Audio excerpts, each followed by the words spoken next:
Katie Porter has been in Congress representing coastal Orange County for just over 4 years. Now she's hoping to take on another role if she wins the election to become a California senator. It is the seat that was formerly held by the late Dianne Feinstein. You just got better at making money. Katie Porter is famous for pulling out a whiteboard in Congress and grilling corporate CEOs. Standing up to big pharma, big banks, big oil. I have shown time and again that I cannot be bought.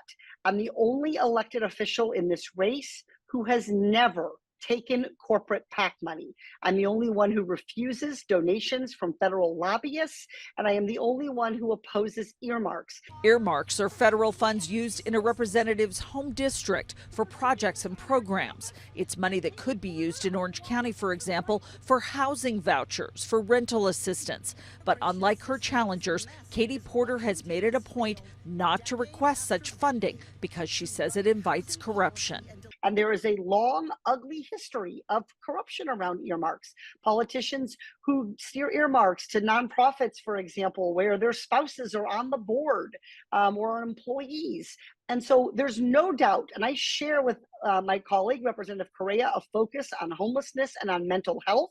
But we are not going to solve this problem just because a politician gets to stand there at an award ceremony and be thanked. On the issue of homelessness, Porter points out that California is short about 1 million housing units. It's a challenge, she says, the federal government must help local communities solve. But we also need the federal government to provide a reward for our cities, for our counties that are doing the right thing and building more housing.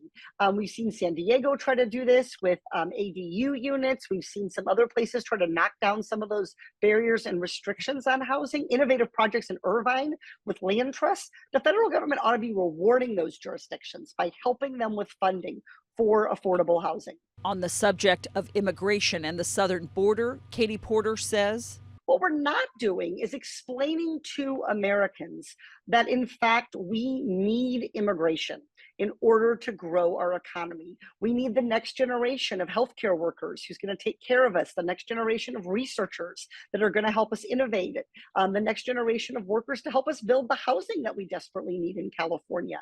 So we all benefit from immigration. We should quit pointing the finger at each other and get that work done in Washington. The goal should be something we can agree on: a lawful, orderly, humane immigration system. Porter says it's her track record of recognizing where Washington is falling short for Americans that makes her stand out. In Irvine, Michelle Geely, KCAL News.